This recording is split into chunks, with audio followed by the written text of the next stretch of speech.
Priska a perdu ses jambes avant même d'apprendre à marcher.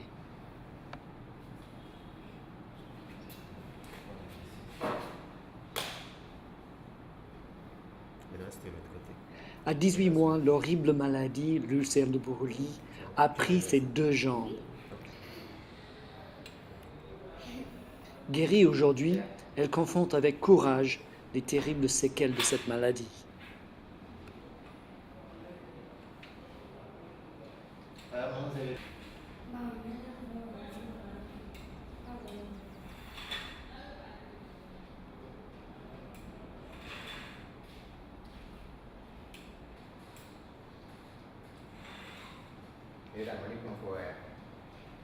Tout le monde veut la voir marcher tout de suite et c'est légitime parce que le défi en fait, ce que tout le monde veut tout de suite, c'est voir Priska avec ses prothèses en train de marcher, en train d'aller à l'école, en train de se déplacer, bref, être totalement autonome. Mais derrière ce défi, derrière cet idéal, c'est qu'il y a beaucoup d'étapes et que nous devons d'abord traverser parce qu'à elle seule, elle représente beaucoup de défis à la fois. Le premier défi, c'est qu'il faut d'abord régler son problème du fait qu'elle ne savait pas marcher. C'est ça que nous sommes en train d'essayer de régler et je crois que nous avons beaucoup évolué à cette étape-là. Déjà, elle a déjà intégré qu'elle peut se mettre un jour debout et là, c'est un grand défi qu'on a quand même essayé de relever. L'autre problème à son niveau, c'est qu'elle a des moyens courts. Notamment, il y a le côté droit qui est très très court, ce qui représente un grand défi d'appareillage. C'est vrai qu'on nous a proposé plusieurs choses, c'est-à-dire par exemple des prothèses tronquées qui lui permettront de marcher sans genou, sans flexion du genou.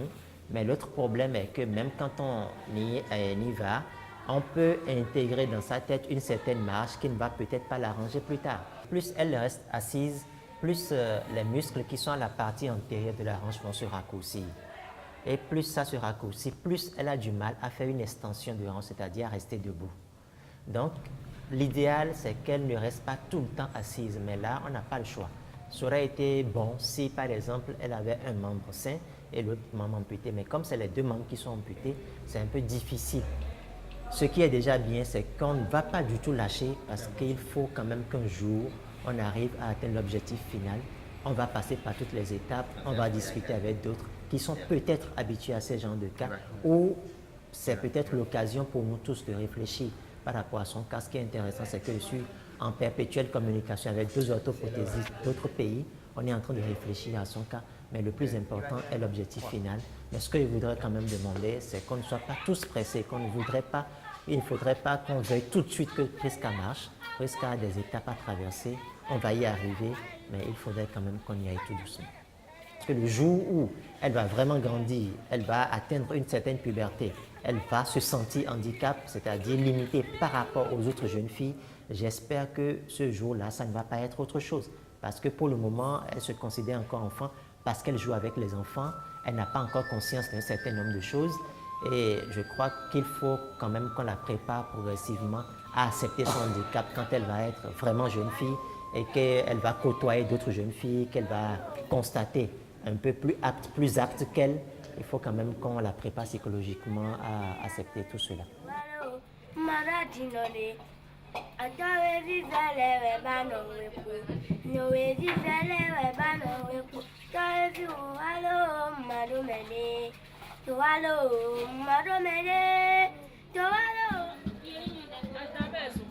Géraud est le petit frère de Priska et en fait, Géraud est dans le centre ici pour sa prise en charge nutritionnelle parce qu'il a un retard staturo-pondéral, c'est-à-dire un retard de croissance en fait. La petite histoire, c'est que la maman de Priska était enceinte de Géraud lorsque Priska avait subi la deuxième amputation ici. Et on devait en ce moment-là la référer au centre Bethesda pour la prothèse. Malheureusement, les conditions de vie dans ce centre-là étaient tellement difficiles que elle n'avait pas pu supporter les conditions d'hospitalisation et elle a fui le centre avec la petite Priska et avec la grossesse en ce moment de Géraud. Et nous avons perdu ses traces. Elle a donc accouché Géraud, le papa les ayant abandonnés entre-temps et a vécu dans des conditions très difficiles jusqu'à ce que nous les retrouvions dans le village de Haïfa l'année dernière et nous la récupérions. Évidemment, la maman ayant dans des conditions de vie très difficiles avec la petite Prisca habillée amputée et le petit Géraud qui venait de naître, l'enfant n'a pas su avoir l'alimentation nécessaire pour lui assurer une bonne croissance et un bon développement psychomoteur jusqu'à ce que nous l'ayons retrouvé. Au moment où nous l'avons vu, il était très maigre, très chétif avec un dimorphisme évident et nous l'avons récupéré, fait tous les bilans qu'il faut. Nous nous sommes assurés qu'il ne portait aucune maladie